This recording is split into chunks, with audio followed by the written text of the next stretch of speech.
అపరిష్కృత డిమాండ్లను సత్వరమే పరిష్కరించాలని కోరుతూ గత కొద్ది రోజులుగా ఏపీ అంగన్వాడీ కార్యకర్తలు సమ్మెబాటు పట్టారు.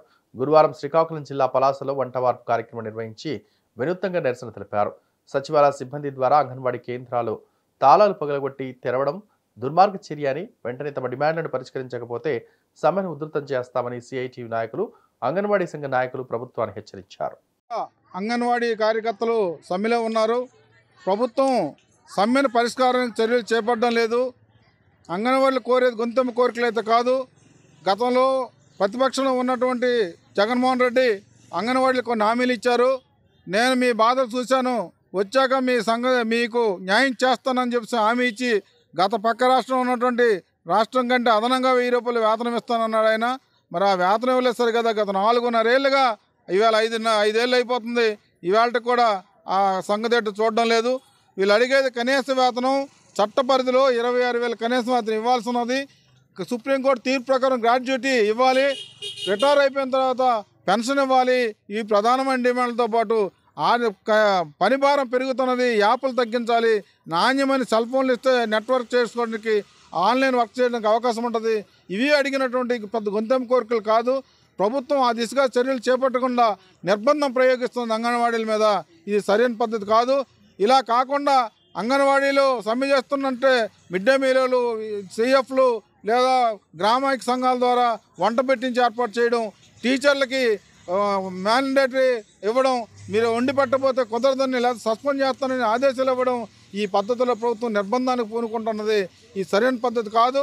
ప్రభుత్వం వెంటనే దిగొచ్చి అంగన్వాడీల సమస్యలు వెంటనే పరిష్కారం చేసేదానికి చర్యలు చేపట్టాలని కోరుతున్నాం. ఈ పోరాటం ఇక్కడితో ఆగేదైతే లేదు. సమస్యలు పరిష్కారం అయ్యేందుకు పోరాటం కొనసాగుతుంది. రేపటి నుండి ప్రత్యక్ష ఆందోళనకి అంగన్వాడీ సిద్ధమవుతున్నారు. ప్రభుత్వం దీన్ని కాసుకోవాలని సందర్భంగా కోరుతున్నాం. ఈ వేళకి 10 రోజులు కావస్తుంది మా ధర్నా. మా ఆడవాళ్ళు మళ్ళీ ఈరోజు ఏంటంటే వీధుల్లో పడ్డాం. ఎందుకంటే ఆ రోజు మా అన్న జగనన్న పాదయాత్రకు వచ్చి, అక్క చెల్లమ్మలారా మీకు నేను తెలంగాణ కన్నా 1000 రూపాయలు అదనపు జీతం ఇస్తానని ఎంతో ఆశ పెట్టారు.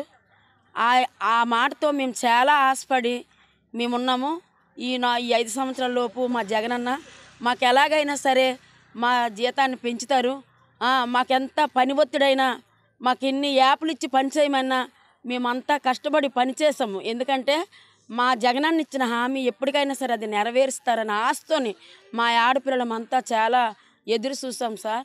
కానీ ఈరోజు ఇలా చేస్తారని మేము ఎప్పుడు అనుకోలేదు. ఈ వేళకి 10 రోజులు కానొస్తుంది. మా సెంట్రల్ ఇడిచిపెట్టి మేము వీధుల్లో ఇప్పుడు ఉన్నాము. రెండోది ఏంటంటే ఎవరెవరికో అసలు ఇంట్లో ఉన్న వాళ్ళకేసారు డబ్బులు. వాళ్ళు ఏ పని చేయట్లేదు, వాళ్ళకేసారు డబ్బులు.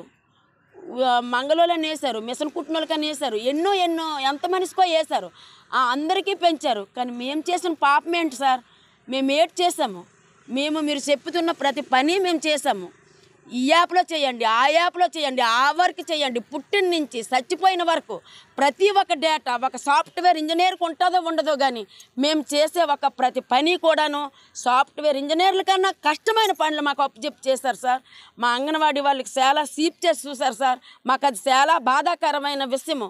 మీరు అనే మాటలు, మీ వచ్చే వాయిస్ మెసేజ్లు వింటుంటే ఇన్నాళ్ళు మేము కష్టపడి పనిచేసింది, మా పనితీరు ఏ ప్రభుత్వమైనా సరే గుర్తించలేదు. మా జగనన్న వచ్చారు, మా పనితీరు గుర్తించి మా వేతనాన్ని పెంచుతారు అని చాలా ఆశపడ్డాం సార్.